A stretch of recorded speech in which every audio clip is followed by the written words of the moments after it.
कल हमने जहाँ से स्टार्ट किया, जहाँ पे हम लोग पढ़ रहे थे जेवीएम, जेडीके, बाइट कोड और प्लेटफॉर्म इंडिपेंडेंसी, वो स्टार्ट करते हैं आगे।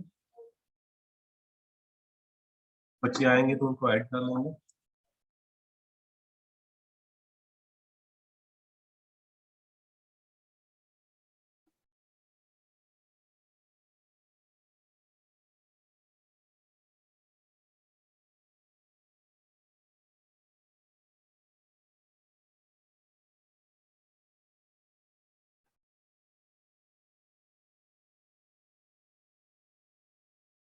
विजिबल होगी स्क्रीन। ये हमने कल पढ़ा था यहाँ पे जेवीएम,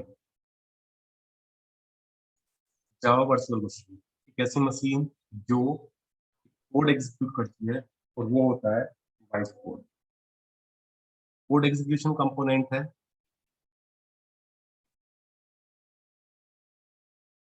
कोड एग्जीक्यूशन कंपोनेंट है अपने आप में।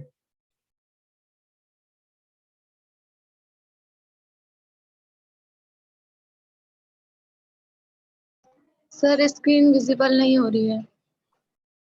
विजिबल नहीं है सिर्फ तो बच्चे को या और किसी को भी कंप्लेन है?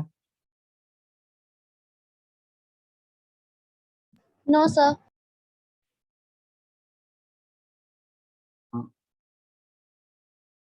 चैट बॉक्स में मैसेज डाली, इसको विजिबल नहीं है।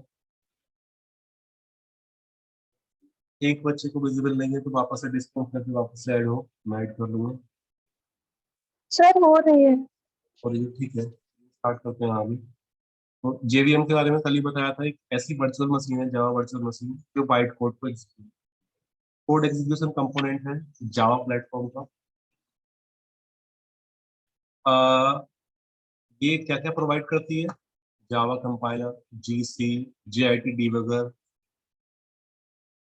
इसको एक इंटरमीडिएट कोड कन्वर्ट करने के लिए और मशीन कोड के लिए। All Java all Java programs are converted into an intermediate code that is byte। Byte code की डेफिनेशन भी अगर पूछी जाए तो वो भी यहाँ पे है इसके अंदर, लेकिन फिर भी हम उसको रीड नहीं कर रहे हैं सीधे सीधे। और जेवीएम क्या करता है? मॉनिटर करता है all process of byte code. Byte code बनाने का सारा का सारा जो प्रोसेस होता है उसको ये उसको मॉनिटर करता है अपने आप। ठीक है, तो ये तो था हमारा जेवीएम। सेकंड देख लेते हैं हमारा एक और इसके अंदर, JVM is not a physical machine, से सॉफ्ट। मैंने कल ही बताया था, वी फॉर वर्चुअल मशीन है इसके अंदर, जावा वर्चुअल मशीन। तो वर्चुअल का मतलब होता है कि वो फिजिकल मशीन नहीं होती है, सॉफ्टवेयर होता है, प्रोग्रामिंग होती है। JVM is known as Java compiler. Java का कंपाइलर होता है अपने आप में जी। कंपाइलर मीन्स एक फॉर्म को दूसरी फॉर्म में ट्रांसलेट करना होता है, किसी लैंग्वेज के अंदर या किसी लैंग्वेज के अंदर ये बाइट कोड को ट्रांसलेट करना। नेक्स्ट है हमारा JDK.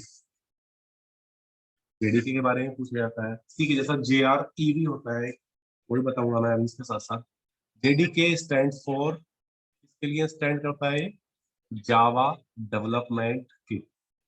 JDK, Java development kit. Java के लिए हमें जावा का जो सॉफ्टवेयर होता है वो जेडीके होता है, उसी के अंदर सारी की सारी चीजें होती हैं जो जेडीके होता है। अभी आज में हो सकता है आप लोगों को इंस्टॉल करके भी दिखाऊं जावा पे। तो जेडीके हमारा जो होता है जावा डेवलपमेंट किट, जब तक हमारे सिस्टम के अंदर जेडीके नहीं है तो हम लोग जावा के प्रोग्राम्स को एग्जीक्यूट नहीं करते। इसके साथ साथ हमें उसका पाथ भी एग्जीक्यूट करना पड़ता है, पाथ भी सेट करना पड़ता है तो हमें उसको save. Is a software stack, इसके आगे लिखा हुआ है it is a software stack that provides some utilities. कुछ यूटिलिटीज प्रोवाइड कराता है। कौन कौन सी यूटिलिटीज? जेआरई, अभी हम पढ़ रहे थे, वो कह रहा था कि मैं बताऊंगा अभी जेडीई के साथ साथ जेआरई क्या होता है। जेआरई प्रोवाइड कराता है। दूसरा हमारे पास जेवीएम प्रोवाइड कराता है, कंपाइलर प्रोवाइड कराता है, डीबगर प्रोवाइड कराता है, और various built in class that contains an environment to develop a Java application. और भी काफी कुछ हमें ये क्या कराता है, प्रोवाइड कराता है, एक पूरा पूरा एनवायरनमेंट देता है जिसके अंदर जावा के प्रोग्राम को हम लोग एग्जीक्यूट। क्लियर है? तो फर्स्ट क्या प्रोवाइड कर रहा है? जेआरई। इसका मतलब होता है, जेआरई का मतलब होता है जावा रन टाइम एनवायरनमेंट। जावा को एग्जीक्यूट करने के लिए एक एनवायरनमेंट देता है। एक दूसरा प्रोवाइड करता है JVM, जो हमने पढ़ा अभी, जावा वर्चुअल मशीन, जो इंटरमीडिएट कोड को बाइट कोड में कन्वर्ट करने के लिए यूज। थर्ड होता है कंपाइलर प्रोवाइड कराता है। वैसे तो JVM भी अपने आप में जावा का कंपाइलर होता है, और कंपाइलर का मतलब उसके लिए कुछ और कंपाइलिंग प्रोसेस भी प्रोवाइड करता है। डीबगर होता है अपने आप में, जो एरर्स को फाइंड करना और उसके बाद उनको एरर को करेक्ट करना, तो डीबगर प्रोवाइड करा। और बाकी बहुत सारे built in classes that creates an environment to develop a Java application, और भी बहुत कुछ प्रोवाइड कराता है। तो सब कुछ JDK के अंदर होता है। हमें जावा का JDK डाउनलोड करना है, तो सिस्टम में इंस्टॉल करना है, उसके बाद जावा का प्रोग्राम फिक्स। ठीक है। JDK stand for Java development के, इसके अंदर क्या क्या होता है, JRE होता है, JVM होता है, कंपाइलर होता है, डिबगर होता है, और बहुत सारे ऑपरेशन, मतलब अलग क्लासेस और होते हैं जावा का environment. JDK is not for all, ये सबके लिए नहीं होता है, it's only for Java developer. सिर्फ जहाँ पे जावा होगा वहां पे JDK होगा। क्लियर सी बात है, जो सी का टर्बो वाला होता है उसी के लिए होता है JDK।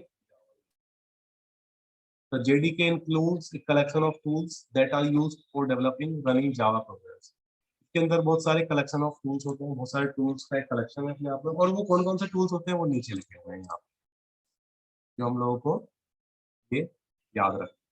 जब भी हमसे कभी एग्जाम में पूछा जाएगा कौन कौन से टूल्स होते हैं JDK के अंदर, तो एप्लेट व्यूअर होता है एप्लेट को देखने के लिए, जावा सी होता है जावा का कंपाइलर, जावा पी होता है डिसअसेंबलर, जावा एच होता है हेडर फाइल्स के लिए, JDB होता है डेटाबेस के लिए और डिबगर के लिए। उसके बाद जावा डॉक होता है HTML के लिए। कभी कभी स्क्रीन बीच में अगर गायब हो जाती है तो वापस से आ जाती है, आपका और हमारा कुछ इंटरनेट कनेक्शन इधर उधर हो सकता है, लेकिन मोस्ट प्रोबेबली थोड़ी देर में वो ऐड हो जाता है वापस से। तो JDK के अंदर जो कलेक्शन ऑफ टूल्स होते हैं वो जावा का applet viewer, Java C for compile, applet viewer applets के डिस्प्ले करने के लिए, जावा पी डिसअसेंबलर के लिए, एच हेडर फाइल्स के लिए, JDB डिबगर के लिए, और डॉक HTML लोग सीरियसली। तो इस तरह से हमारे पास JDK के अंदर ये इतने सारे। नेक्स्ट है हमारा byte code.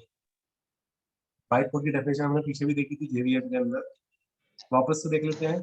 Byte code is the compiled format, compiled format, एक बार कंपाइल किया हुआ फॉर्मेट है फॉर जावा प्रोग्राम। जावा के प्रोग्राम्स को आ, एक कंपाइल्ड फॉर्मेट की फॉर्म में होता है, दैट इज बाइट कोड। सिमरन बच्चे माइक म्यूट करो अपना। Bytecode is the compiled format for Java programmes. Bytecode compiled format है जावा प्रोग्राम्स के लिए। एक तरह से कंपाइलेशन के बाद जो कोड मिलके आता है that is bytecode. Once a Java program has been converted to bytecode, it can be transferred across a network and execute by जी। एक बार जावा का प्रोग्राम हमने अगर कन्वर्ट कर लिया है बाइट कोड में, once we converted in byte code, उसके बाद क्या है, it can be transferred across a network. इस ये किसी भी नेटवर्क में इसको ट्रांसफर किया जा सकता है और एग्जीक्यूट किया जा सकता है, किससे, JVM से। एक बार हमने अगर बाइट कोड बना लिया है ना, एक बार हमने बाइट कोड जनरेट कर लिया, उसके बाद हम उसको किसी भी प्लेटफॉर्म पे कन्वर्ट कर सकते हैं और एग्जीक्यूट कर सकते हैं जी। हम एक बार बाइट कोड बनाएंगे, उसके बाद बाइट कोड JVM को उठाएंगे दोनों को और किसी प्लेटफॉर्म पे जाके एग्जीक्यूट। बाइट कोड के बारे में कुछ थोड़ा सा और है। Java bytecode is the form of instructions. Instructions की एक फॉर्म है that the Java virtual machine executes, तो JVM एग्जीक्यूट करता है। Each bytecode is 1 byte in. और अपने आप में बाइट कोड क्या होता है, एक बाइट का होता है। बाइट कोड को इसीलिए बाइट कोड भी बोला जाता है क्योंकि उसकी लेंथ क्या होती है, 1 बाइट होती है। अगर पूछा जाता है इसको बाइट कोड ही क्यों बोलते हैं, क्योंकि उसकी लेंथ 1 बाइट होती है अपने आप। Although some require parameters resulting in some multi-bytes। अगर कहीं पैरा कोई मतलब कोई बड़ी इंफॉर्मेशन या बड़ी इंस्ट्रक्शंस चाहिए तो मल्टी बाइट इंस्ट्रक्शंस की फॉर्म में। हाँ, लेकिन होती सारी बाइट्स। बाइट समझते हो ना, bit, binary digits, single bit और 8 बिट्स को अगर एक साथ मिला लेते हैं तो वो होती है बाइट। फर्स्ट ईयर में पढ़ा होगा आप लोगों ने ये। बाइट कोड डेटा के फॉर्म का कोड है। इस सब के साथ हमने जेवीएम देख लिया, हमने बाइट कोड भी देख लिया, हमने जेडीके भी देख लिया। अब मैं कल ही बता रहा था कि platform independency, PI, platform independency, Java एक प्लेटफॉर्म इंडिपेंडेंट लैंग्वेज। कैसे पता लगता है?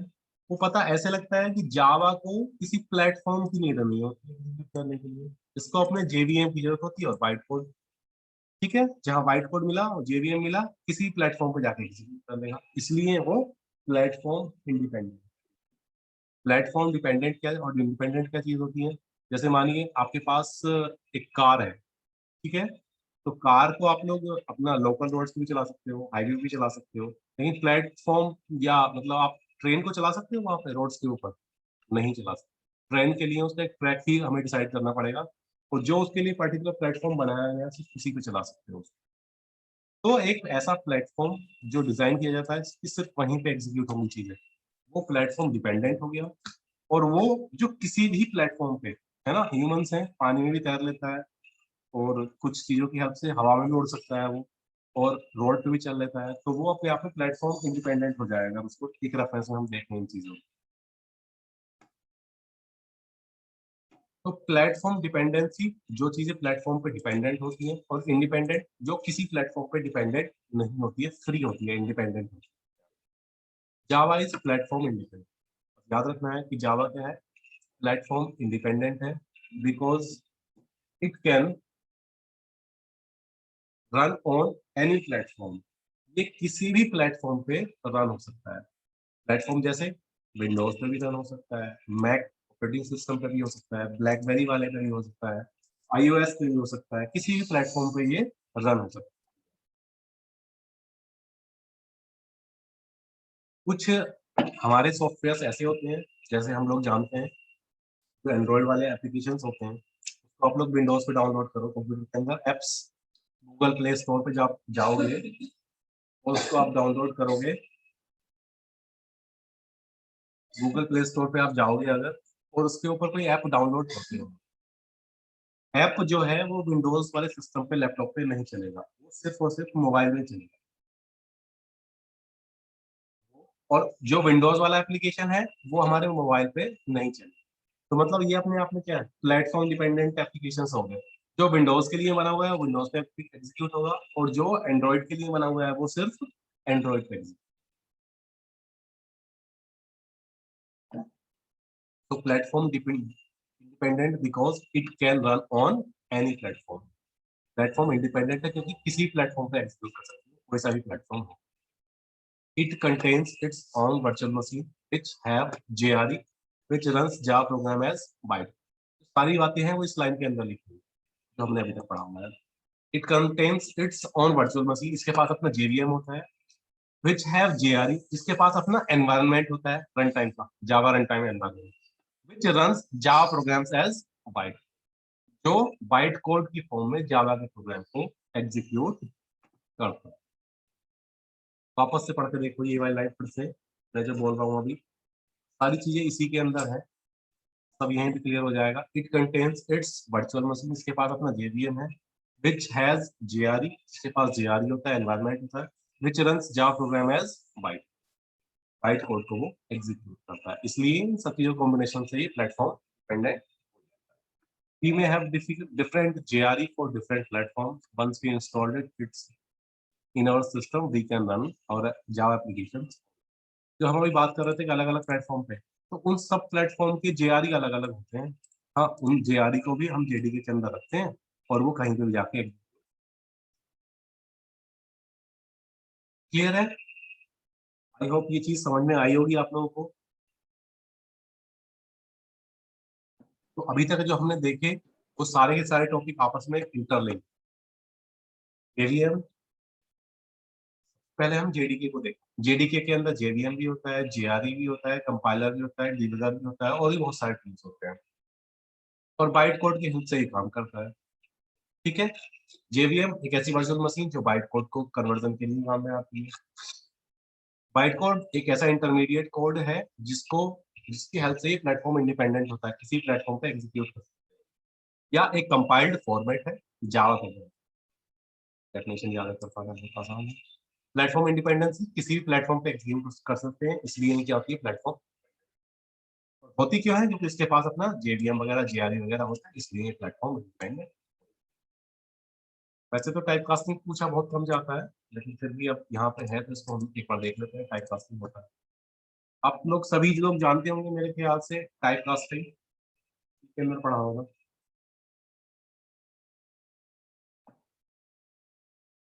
टाइप कास्टिंग क्या होता है? डेटा टाइप समझते हो, हम लोग समझते होंगे डेटा टाइप हमने पढ़ा है। इसके अंदर डेटा को एक टाइप से दूसरे टाइप में कन्वर्ट करना, एक टाइप को दूसरे टाइप में कास्ट कर देना, चेंज कर देना, इंटीजर को फ्लोट में कन्वर्ट करना। सर आपकी आवाज आ रही है बच्चों? Yes sir. ठीक है। Yes sir. टाइप कास्टिंग मतलब एक टाइप को दूसरे टाइप में कन्वर्ट कर देना। टाइप मतलब data. Type casting is often necessary when method returns a type different from one we require. सीधा सीधा मतलब ये है कि अगर हमें जरूरत है, अगर हमें नीड है इंटीजर की, है ना, और हमारे पास डेटा किस फॉर्म में है, फ्लोट की फॉर्म में, हमें इंटीजर की नीड है, डेटा फ्लोट की फॉर्म में है, तो हम उसको कन्वर्ट करेंगे, दैट इज टाइप कास्टिंग। हमारे पास डेटा फ्लोट की फॉर्म में, हमें इंटीजर में कन्वर्ट करना है, तो हम टाइप कास्टिंग, एक टाइप को दूसरे टाइप में कास्ट करना। Type casting is often necessary, कब नेसेसरी होती है, when a method returns, method return करता है एक डिफरेंट फॉर्म, एक डिफरेंट फॉर्म को रिटर्न करता है, दैट वन वी रिक्वायर, जो हमें नीड होती है उससे अलग वाली फॉर्म को रिटर्न करता है। हमें जरूरत थी इंटीजर की और रिटर्न कर रहा है वो अपने आप में क्या, रिटर्न कर रहा है फ्लोट। तो बहुत आसान होता है। सी के अंदर हमने टाइप कन्वर्जन किया था, आप लोगों ने ध्यान से अगर पढ़ा होगा वो, और नहीं भी ध्यान है तो बहुत आसान है। अगर मान लीजिए मेरे पास 1.4 लिखा हुआ है, ये फ्लोट नंबर हो गया अपने आप में, 1.4 क्या हो गया, फ्लोट नंबर हो गया। तो फ्लोट को इंटीजर में कन्वर्ट करना है, तो 1.4 का 0.4 अगर हम हटा दें तो क्या बचेगा, 1 बचेगा खाली, तो वो फ्लोट को इंटीजर में कन्वर्ट कर दिया। क्लियर है? 1.4 में से 0.4 हटा दें तो कंप्लीट वैल्यू जो बची बीच की, सर आपकी वॉइस नहीं आ रही। सर आपकी वॉइस नहीं आ रही, कट हो रही है। कट हुई है।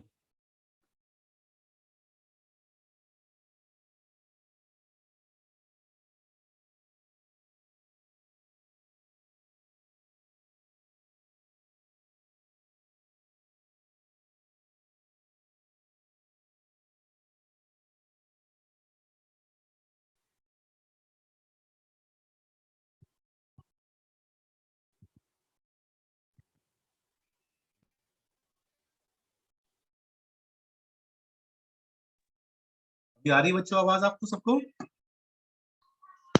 Yes sir. Yes yes sir. Yes sir. चलिए, तो मैं बता रहा था कि कन्वर्जन जो टाइप कास्टिंग होती है, एक टाइप को दूसरे टाइप में कास्ट करने, कन्वर्ट करने के लिए हम लोग यूज करते हैं इसको। तो जैसे ही अगर हम लोग फ्लोट को इंटीजर में कन्वर्ट करना चाहते हैं, तो सीधे सीधे 1.4 एक अपने आप में फ्लोट नंबर है, तो उसको हमें इंटीजर में कन्वर्ट करना है, तो सीधे सीधे हम लोग क्या करेंगे, फ्लोट को इंटीजर में डायरेक्टली कन्वर्ट कर सकते हैं। 1.4 का 0.4 हटा दें तो क्या हो जाएगा, 1 बचेगा, वो अपने आप में इंटीजर। ऐसे ही इंटीजर को अगर फ्लोट में कन्वर्ट करना है, मान लीजिए 1 मेरे पास वैल्यू है, उसको फ्लोट में कन्वर्ट, फ्लोट क्या होती है, पॉइंट वाली वैल्यू होती है, तो 1 को 1.0 में कन्वर्ट कर दिया हमने, दैट इज फ्लोट। टाइप इस तरह से हम लोग कन्वर्ट करते हैं।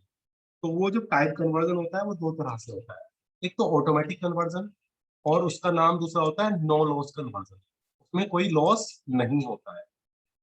जैसे अभी हमने इंटीजर को फ्लोट में कन्वर्ट किया, 1 को 1.0 में कन्वर्ट किया, इंटीजर को फ्लोट में कन्वर्ट किया, 1 को 1.0, तो वो क्या हो गया, ऑटोमेटिक कन्वर्जन हो गया, और नो लॉस कन्वर्जन है, उसमें कोई लॉस नहीं होता।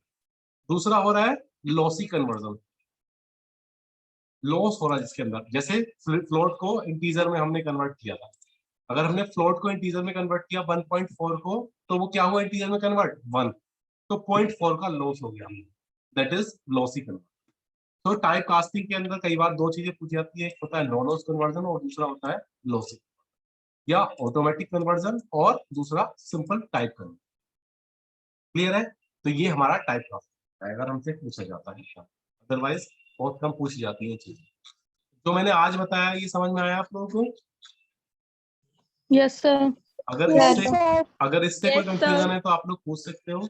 और एक और टॉपिक मैं इसके अंदर कंप्लीट करने की सोच रहा हूँ अभी।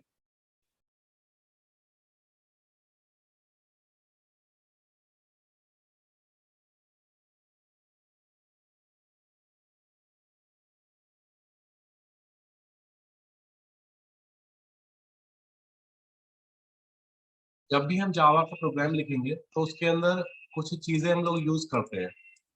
एक जावा का मैं आप लोग को सिंपल प्रोग्राम बताऊं तो उसके अंदर जैसे हम लोग वॉइड मेन लिखते थे सी के अंदर, तो इसके अंदर एक लाइन यूज होती है पब्लिक स्टैटिक वॉइड मेन।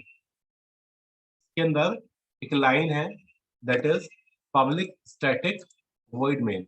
ये अपने आप में क्या है, एक फिक्स है बिल्कुल।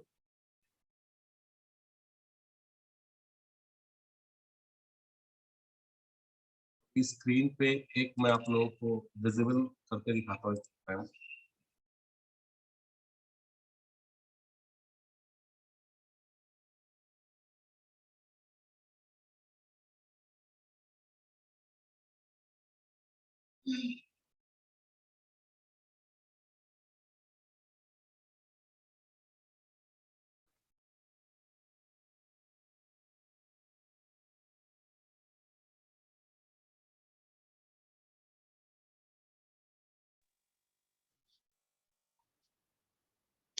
ये विजिबल है स्क्रीन पे? Yes, code sir. कुछ कोड Yes, लिखा हुआ है sir. आप लोगों के सामने। यहाँ पे मैंने इस तरह से एक प्रोग्राम बनाया हुआ है।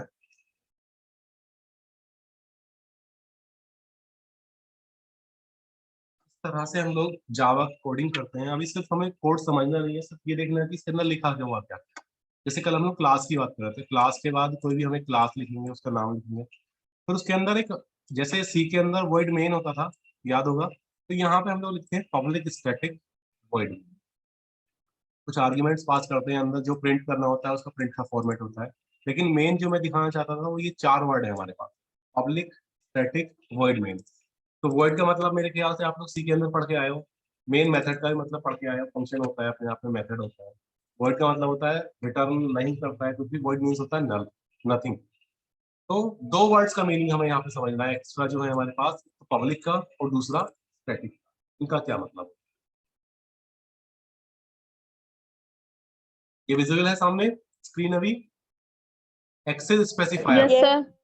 किसी भी डेटा को, किसी भी ऑब्जेक्ट को एक्सेस करने के हमारे पास 3 मेथड होते हैं। एक्सेस करने के 3 मेथड होते हैं। फर्स्ट होता है पब्लिक, दूसरा होता है प्राइवेट, थर्ड होता है प्रोटेक्ट। पब्लिक, प्राइवेट और प्रोटेक्ट को समझना बहुत आसान है। जैसे पब्लिक प्रॉपर्टी होती है कोई, जैसे पार्क वार्क होते हैं, पब्लिक प्रॉपर्टी हो गए। प्राइवेट किसी का अपना घर हो गया, ठीक है, वो उसकी खुद की प्रॉपर्टी होगी, उसके घर के अंदर कोई नहीं रह सकता, पार्क में सब लोग जा सकते हैं। थर्ड हो गया प्रोटेक्टेड। प्रोटेक्टेड कुछ ऐसे हो गया कि जैसे कोई कुछ क्लब्स होते हैं, जिसके पास उसकी मेंबरशिप है, जिसके पास उसकी की है, जिसके पास उसकी चाबी है, वो उसके में जा सकता है, अदरवाइज सब लोग नहीं जा सकते। काफी लोग जा सकते हैं लेकिन सब नहीं जा सकते उसके अंदर, जो कुछ प्रोटेक्टेड होता है। तो पब्लिक जो सबके लिए अवेलेबल है, प्राइवेट जो सिर्फ खुद का है, और प्रोटेक्टेड कुछ कॉमन ग्रुप्स या जिसके पास उसकी की होती है उनके लिए अवेलेबल। तो पब्लिक एक्सेस स्पेसिफायर वो हो गए, मींस के अंदर लिखा हुआ है the public members of a class are accessible in the same class package and outside the package. उस सेम क्लास के अंदर भी यूज कर सकते हो और आउटसाइड ऑफ दैट पैकेज, उस पर्टिकुलर क्लास के अंदर भी यूज कर सकते हो और बाहर भी यूज कर सकते हो। तो बता रहा हूँ कोई भी यूज कर सकता है उसको। प्राइवेट मेंबर्स जो होते हैं, प्राइवेट मेंबर्स वेरिएबल्स हो या मेथड हो ऑफ ए क्लास, किसी क्लास के जो प्राइवेट मेंबर्स होंगे वो एग्जीक्यूटेबल कहाँ होंगे? ओनली विद इन क्लास, सिर्फ क्लास के अंदर, in which they are defined, they are not accessible outside of a class. Class के बाहर हम उसको यूज नहीं कर सकते। इसको क्लास के अंदर भी यूज कर सकते हैं, पैकेज के अंदर भी यूज कर सकते हैं और पैकेज के बाहर भी यूज कर सकते हैं। इसको सिर्फ और सिर्फ क्लास के अंदर यूज कर सकते हैं। तीसरा होता है protected. The protected members are accessible outside the package only in subclasses. ये तो अंदर बाहर दोनों जगह यूज कर सकते हो, पब्लिक को, प्राइवेट को सिर्फ अंदर यूज कर सकते हो, प्रोटेक्टेड को बाहर भी यूज कर सकते हो, लेकिन कहाँ पे, on in the form of सब, पैकेज की सब क्लास के फॉर्म में। तो पहले उसकी सब क्लास बनानी पड़ेगी, तब जाके उसको हम लोग, क्लियर है। तो एक्सेस स्पेसिफायर के बारे में जब भी पूछा जाएगा, 3 होते हैं, पब्लिक होता है, प्राइवेट होता है, प्रोटेक्टेड होता है। हम लोग पब्लिक वाला यूज करेंगे जावा प्रोग्राम। क्लियर है। नेक्स्ट है हमारा स्टैटिक मेथड, और हमसे पूछा जाता है। टाइम एंड होने वाला है, इसको देख लेते हैं, लास्ट टॉपिक है आज का। हमारे पास स्टैटिक और डायनेमिक दो चीजें होती हैं। स्टैटिक मींस फिक्स होता है, डायनेमिक मींस चेंज होता है। कोई भी क्लास बनाए हम लोग, कुछ भी करें, तो static methods are the methods in Java. Method होते हैं that can be called without creating an object. किसी क्लास का ऑब्जेक्ट क्रिएट किए बिना उसको हम लोग कॉल कर सकते हैं। अदरवाइज जब हमने ऑब्जेक्ट पढ़ा था तो हमने न्यू कीवर्ड पढ़ा था कि हर एक क्लास का ऑब्जेक्ट क्रिएट करेंगे हम लोग, लेकिन स्टैटिक मेथड की हेल्प से हम लोग उस क्लास का ऑब्जेक्ट क्रिएट किए बिना भी उसको कॉल कर सकते हैं। ये होता है हमारा स्टैटिक। सिर्फ यहाँ तक ये कंप्लीट हो जाएगा और ये सही से समझोगे। Static methods are the method Java. Java के अंदर ऐसे मेथड होते हैं that can be called without creating an object of a, किसी क्लास का ऑब्जेक्ट क्रिएट किए बिना उसको कॉल कर। They are referred by the class name itself. Class के नेम से उसको हम लोग रेफर करते हैं, और reference to the object of a class, या क्लास के ऑब्जेक्ट का रेफरेंस देकर उसको हम लोग कॉल करते हैं। Static methods are associated to the class in which they reside. जिस क्लास के अंदर होते हैं उसके साथ एसोसिएट होते हैं। हर एक जिस क्लास के अंदर होंगे उसको एसोसिएट करेंगे। They can be called without creating an instance of. तो इनका मेन वही है कि इंस्टेंस क्रिएट करने की नीड नहीं है, उसको हम लोग डायरेक्टली कॉल कर सकते हैं। They are designed with aim to be shared among all objects created from same class. उस क्लास का अगर कोई और ऑब्जेक्ट भी हम क्रिएट करते हैं तो उसके साथ उसको हम लोग शेयर कर सकते हैं, शेयर कर सकते हैं। Static methods can not be overridden but can be overloaded. इसको हम लोग बाद में समझेंगे। ओवरलोड क्या होता है, ओवरराइड क्या होता है, जब मेथड हम लोग देखेंगे तब वहां पे। स्टैटिक के लिए सिर्फ यहां तक आप लोगों को याद करना है, सिर्फ ये 3 लाइनें अगर आपने याद कर ली सही से तो ये हमेशा याद रहेगी। Static methods are the methods in Java that can be called, इनको कॉल कर सकते हैं without creating an object of a class, किसी क्लास का ऑब्जेक्ट क्रिएट किए बिना उसको। तो आज हम लोगों ने JVM, JDK, byte code, platform independency, type casting, access specifier और स्टैटिक मेथड, ये 6 टॉपिक हम लोगों ने कवर अप किए हैं आज। ऐसा टॉपिक उनके नोट्स में शेयर कर दूंगा थोड़ी देर में ग्रुप में। अगर कोई कंफ्यूजन है तो आप लोग पूछ सकते हो। अगर यहाँ पे क्लास एंड हो जाती है तो उसके बाद आप लोग बाद में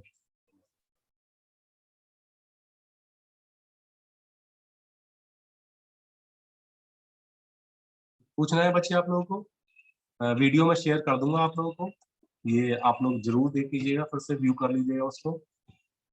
थैंक यू। ओके बच्चे, आप अगर किसी को कुछ क्वेश्चन पूछना तो आप लोग कुछ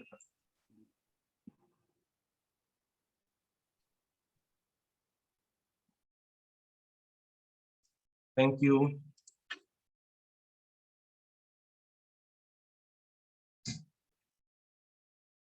ठीक है बच्चे, अगर आप लोग कुछ पूछना है तो आप लोग मैसेज डाल सकते हो।